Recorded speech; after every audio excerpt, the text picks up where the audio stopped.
In 2024, Samsung's System LSI division, the home of its in-house Exynos mobile processors, posted staggering operating losses, reaching into the trillions of Korean won, a figure equivalent to billions of US dollars. This wasn't a one-off event. It was the culmination of years of immense investment, yielding disappointing returns. This financial black hole exists within a paradox. Samsung Electronics is a global titan, the world's largest manufacturer of smartphones, televisions, and memory chips. It is a company defined by its dominance in hardware manufacturing, a vertically integrated behemoth that controls nearly every component in its devices, from the vibrant AMOLED displays to the high-density NAND flash storage. Yet, for over a decade, it has struggled, often publicly and painfully, to master the single most important component, the system on a chip, SoC, the very brain of its flagship Galaxy smartphones. How can a company so adept at building the body of a device fail so consistently to build its soul? This is not a simple story of failure. It is the story of a multi-decade, multi-billion-dollar quest for something more valuable than market share, technological sovereignty. It's the saga of how Samsung's ambitious journey to build its own chip led to both groundbreaking innovation and infamous public backlash. And it explains why, despite the colossal costs and repeated setbacks, the quest for a true competitive Exynos continues.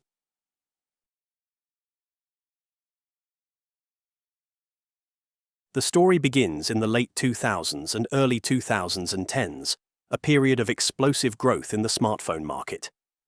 As the iPhone redefined personal computing, Samsung rose as its primary challenger, leveraging its manufacturing prowess to rapidly scale production of its Galaxy line of devices. The company was a master of its own supply chain, a key tenet of the Korean chaebol model. But there was a critical vulnerability at the heart of its empire.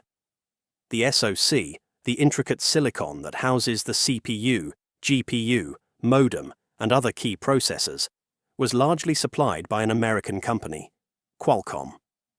Samsung's mobile division, which would come to be known as Samsung MX, was one of Qualcomm's biggest and most important customers for its Snapdragon chips. This created a dangerous dependency. Samsung's product roadmaps, its performance targets, and its profit margins were all inextricably linked to a single external supplier. For a company built on the principle of vertical integration, this was an untenable strategic position. The goal was clear. Just as Samsung built its own displays and memory, it needed to control its own silicon. This wasn't just about reducing component costs. It was about gaining control over its own destiny, accelerating innovation, and achieving true independence from a powerful American rival. Samsung's initial strategy was not to invent from scratch, but to assemble. The world of semiconductor design is built on a foundation of licensable intellectual property, IP. At the center of this ecosystem is ARM Holdings, a British company that designs the fundamental instruction set architecture and CPU core blueprints used in virtually all modern smartphones. Samsung became one of ARM's key partners, licensing these off-the-shelf designs to quickly build its own SoCs. The first chip to bear the Exynos brand was the Hummingbird S5PC110, later rebranded as the Exynos 3 Single. Debuting in the original Samsung Galaxy S in 2010, this SoC was built using a licensed ARM Cortex-A8 CPU core and a PowerVR GPU from Imagination Technologies. This was the fast follower strategy in action. By using proven, readily available IP blocks, Samsung's System LSI division could rapidly develop and deploy a competitive SoC without the immense cost and time required for ground-up design. Subsequent generations followed this model, moving to multi-core designs like the Exynos 4 Dual in the Galaxy S2, which used dual ARM Cortex-A9 cores and ARM's own Mali 400MP 4 GPU. This approach immediately yielded a crucial strategic advantage. By having a viable in-house alternative to Snapdragon, Samsung's mobile division gained immense bargaining power. It could prevent Qualcomm from dictating prices and supply, ensuring a stable and cost-effective component pipeline for its hundreds of millions of devices. The relationship between Samsung and Qualcomm throughout this era was one of the most complex and fascinating in the tech industry. They were not simply rivals, they were deeply, and at times uncomfortably, intertwined in a dynamic of co-opetition. First, Samsung MX was a massive customer. For many of its flagship phones, especially those sold in North America, Samsung continued to rely on Qualcomm's Snapdragon chips, making it one of the San Diego firm's most vital revenue sources. Second, Samsung Foundry was a critical supplier. As a leading-edge semiconductor manufacturer, Samsung's Foundry business was a key partner for the fabless Qualcomm, fabricating generations of Snapdragon chips on its advanced process nodes.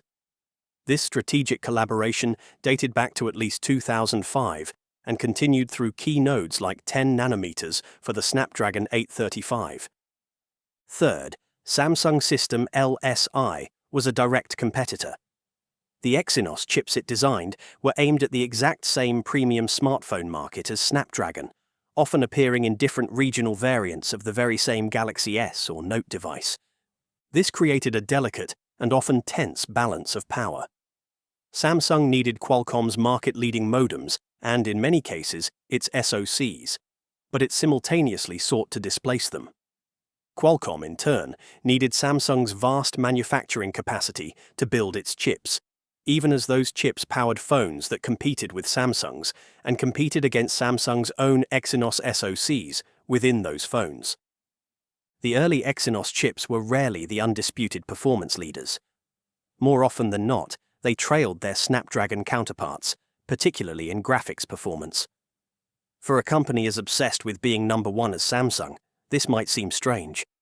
But the primary goal of Exynos in this era was not necessarily to beat Snapdragon in benchmarks, but to contain it strategically. The existence of a credible, good enough in-house alternative was a powerful lever in negotiations. The return on investment for the Exynos project wasn't measured in frames per second, but in the billions of dollars saved on component costs and the strategic freedom it afforded the world's largest smartphone maker. It was a tool of negotiation as much as it was a piece of technology.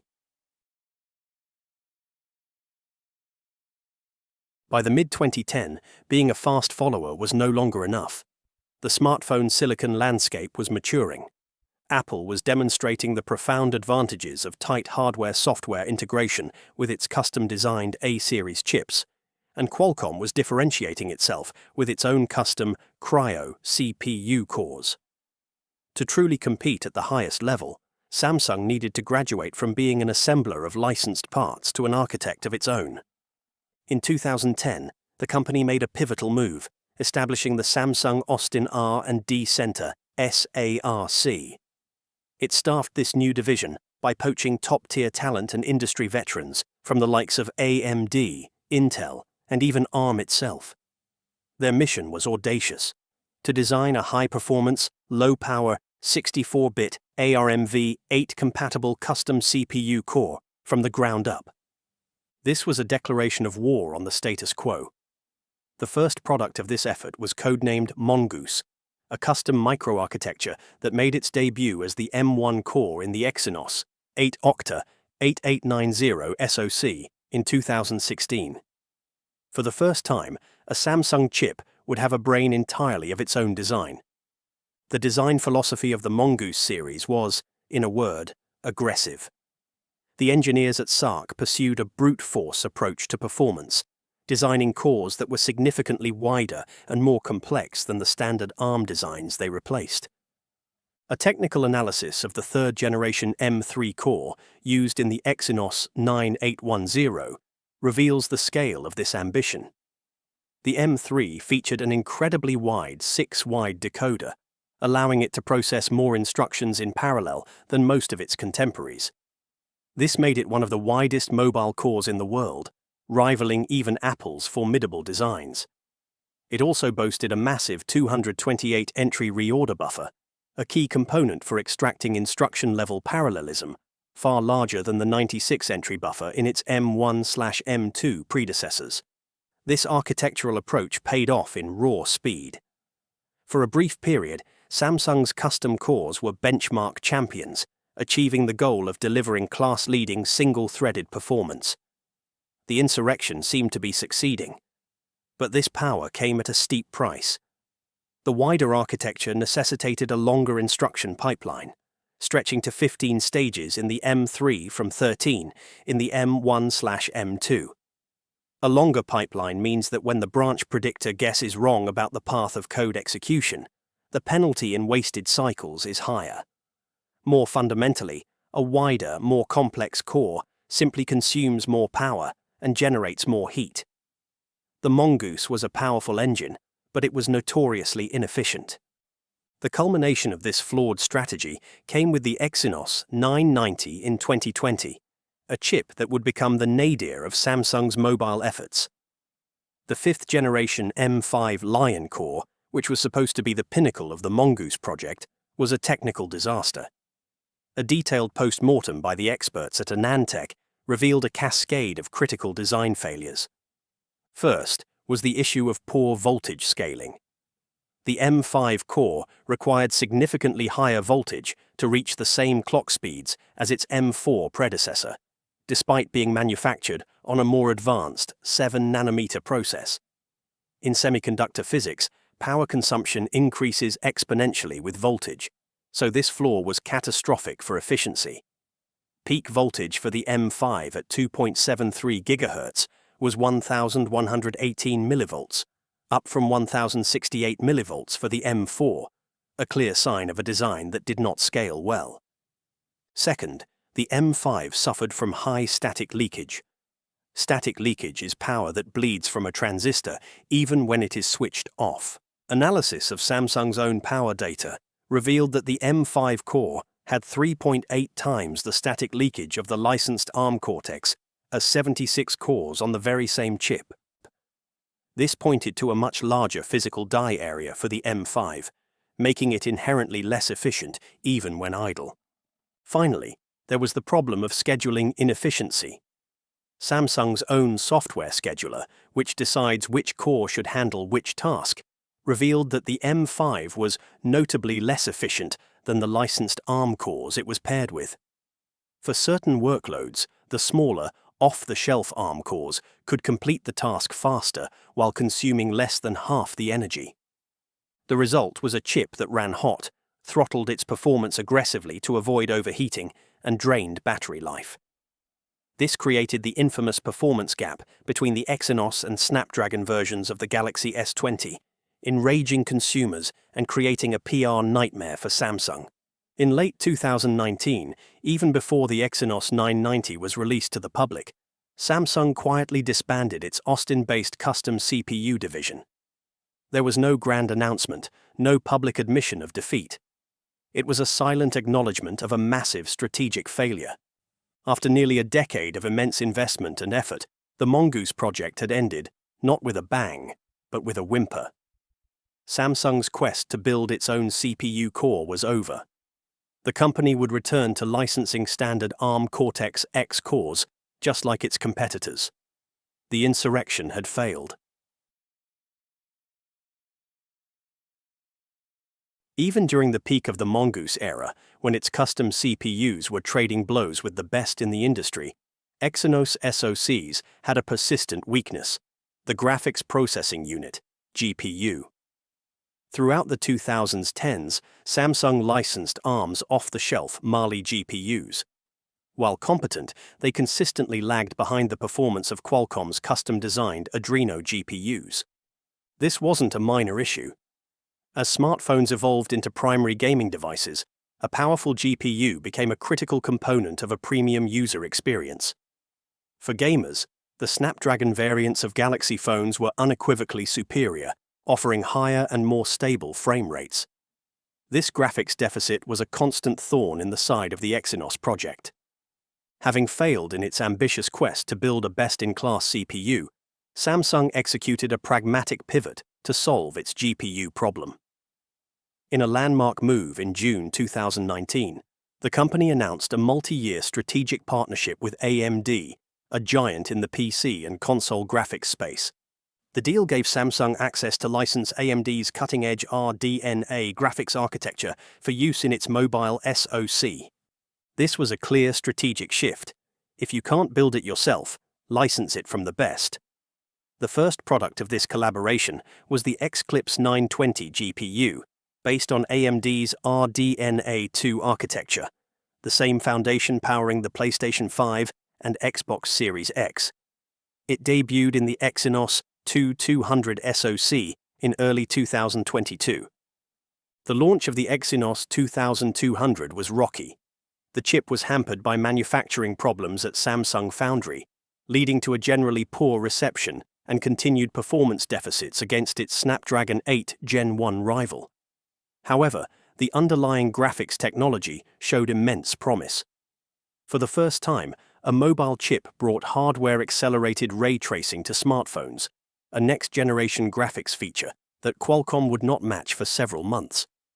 By the time the Exynos 2400 launched in 2024 with its updated RDNA 3-based Exynos 940 GPU, the benefits of the AMD partnership became undeniable.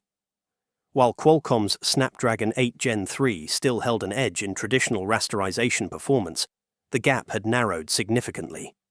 And in the forward-looking metric of ray tracing, the Exynos GPU was now on par, and in some stress tests, even superior to Qualcomm's Adreno GPU. From a purely technical standpoint, the Radeon rescue mission had worked.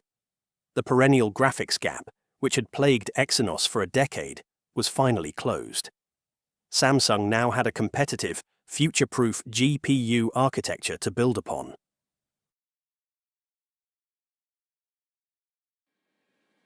Despite progress on the design front, the greatest threat to the Exynos project has never been an external competitor like Qualcomm or Apple. The most persistent and damaging adversary has been internal, Samsung's own semiconductor foundry. The history of Exynos is littered with examples of promising designs being crippled by manufacturing woes. The M5 core's failure in the Exynos 990 was not just a design problem.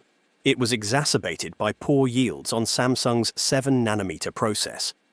The potential of the AMD-powered Exynos 2200 was squandered due to significant yield and performance issues with Samsung's 5nm class node. Most recently, the Exynos 2500 was reportedly scrapped entirely for the flagship Galaxy S25 series due to abysmal yield rates on the new 3nm process, forcing Samsung to rely exclusively on Qualcomm for its most important product line. This establishes a clear, recurring pattern. The chip design division, System LSI, delivers a blueprint, but the manufacturing division, Samsung Foundry, cannot produce it at the required scale, performance, or cost. This internal weakness is the project's Achilles heel, a constant drag on its ability to compete with rivals like TSMC, which consistently delivers superior manufacturing results. Samsung's conglomerate structure creates another layer of internal conflict. The mobile division, Samsung MX, is the primary client for Exynos chips. System LSI, the design division, acts as the supplier. This client-supplier relationship is fraught with tension. When Exynos chips underperform, it is the MX division that bears the brunt of the consequences in the form of poor reviews, brand damage, and lost sales. As a result, the MX division has repeatedly made the pragmatic business decision to favor Qualcomm's Snapdragon chips, sometimes using them exclusively in all regions for a flagship launch, as was the case with the Galaxy S23 and is expected for the S25. This creates a vicious cycle. System LSI needs massive guaranteed orders from the MX division to justify the enormous R&D costs of developing a flagship SoC. However, the MX division will only place those orders if the chip is demonstrably competitive and can be supplied in sufficient volume. When the foundry fails and yields are low, MX is forced to turn to Qualcomm, which in turn starves the Exynos program of the scale it needs to be financially viable. This constant internal friction has led to persistent rumors of a major corporate restructuring, with some reports suggesting the Exynos team could be moved directly under the MX division's control, mirroring Apple's integrated structure. Years of performance gaps, overheating issues, and inconsistent battery life have created a significant problem in the court of public opinion. A consumer brand problem.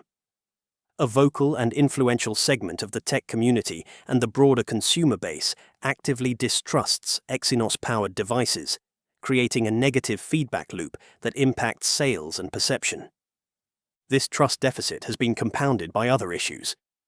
In 2023, Google's elite Project Zero security team discovered a series of critical vulnerabilities in Samsung's Exynos modems. These flaws were so severe that they could allow an attacker to remotely compromise a device with no user interaction, simply by knowing the victim's phone number.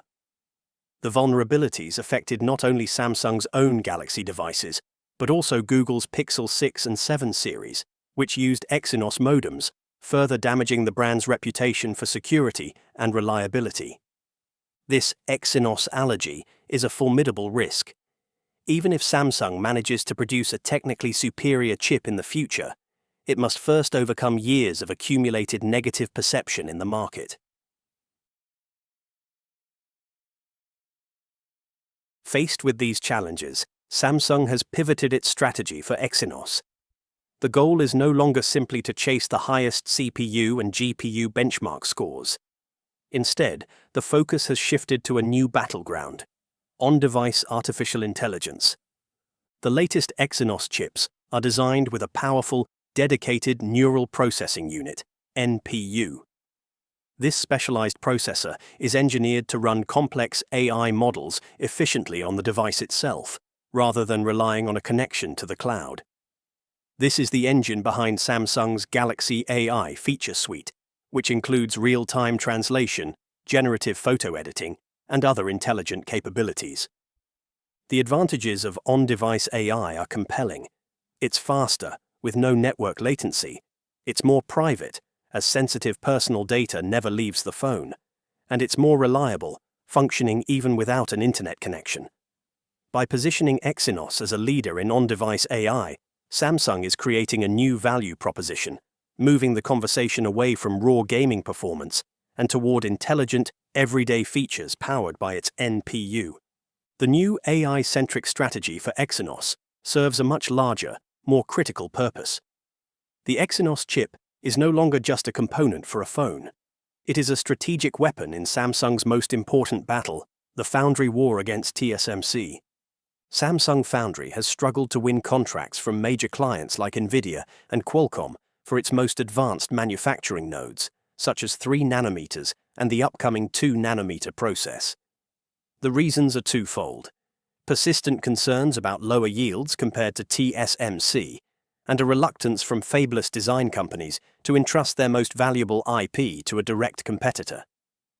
How can the Foundry prove its cutting-edge technology is viable and ready for mass production? By using it to build its own high-volume, high-profile flagship product. The Exynos 2600, slated for the 2026 Galaxy S26 series, is set to be the first chip manufactured on Samsung's 2 nanometer process node. This transforms the Exynos chip into the ultimate testbed and showcase for the Foundry. A successful, high-performing Exynos 2600 would serve as a powerful, real-world demonstration of the 2 nanometer node's capabilities. It would de-risk the technology for massive potential customers like Nvidia and Qualcomm, who are reportedly exploring Samsung as a secondary supplier to diversify away from their total reliance on TSMC. Therefore, the success of the Exynos project can no longer be measured by its own profit and loss statement. Its true return on investment lies in its ability to validate and sell Samsung's multi-billion-dollar Foundry investments to the rest of the industry. It is a high-stakes gamble to rebuild client trust and prove that Samsung can compete at the absolute frontier of semiconductor manufacturing.